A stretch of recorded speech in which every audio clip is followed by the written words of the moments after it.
തൃശ്ശൂർ വടക്കുന്നാഥ ക്ഷേത്രത്തിലെ ആനയൂട്ട് മഴയിൽ കുളിച്ചൊരു ആനയൂട്ടായിരുന്നു. പക്ഷെ എന്നാലും എന്താ തൃശ്ശൂർക്കാർക്ക് മഴയൊക്കെ ഒരു പുത്തിരിയാണോ? അതൊന്നും നമ്മൾ മൈൻഡ് ചെയ്യില്ല. അടിപൊളിയായിട്ടുള്ള പരിപാടികളൊക്കെ നടന്നു. അപ്പൊ ആ ഒരു കാഴ്ചയിലേക്ക് പോവാം. 5 മണിക്ക് മഹാഗണപതി ഹോമത്തോടു കൂടെയാണ് കേട്ടോ പരിപാടികൾക്ക് തുടക്കം കുറിച്ചത്. അതിനുശേഷം ഒരു 7 മണിയൊക്കെ ആയി കഴിഞ്ഞപ്പോഴത്തേക്ക് തന്നെ ആനകൾ വന്നു തുടങ്ങി. ഇന്നലെ മര്യാദയ്ക്ക് ഉറക്കം പോലും ശരിയായിട്ടില്ല.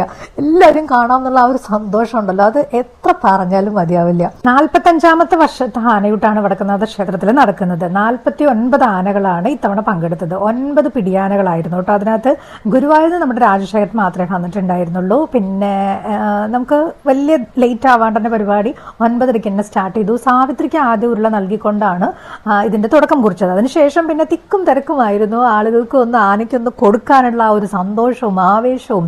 ആനക്കുട്ടന്മാരാണെങ്കിലും എന്തൊരു കൊതിയോടുകൂടെയാണ് എല്ലാവരും കഴിച്ചുകൊണ്ടിരുന്നതെന്നറിയോ. ഇപ്പോഴൊക്കെ മഴ നന്നായിട്ട് പെയ്തുകൊണ്ടിരിക്കുകയാണ് കേട്ടോ. പക്ഷെ അതൊന്നും ഒരു വിഷയമല്ല. ആന, മഴ, വടക്കുന്നാഥൻ, എൻ്റെ അമ്മോ, അതും പൊളിയല്ലേ. എന്തായാലും നമ്മുടെ വീഡിയോ കാണുന്ന ഒരുപാട് പേരെ കാണാൻ പറ്റി, അതും ഒരുപാട് സന്തോഷം. ഇത്തവണ ആനയൂട്ടിന് വന്നവരാരും നനയാതെ കുളിക്കാതെ പോയിട്ടില്ല.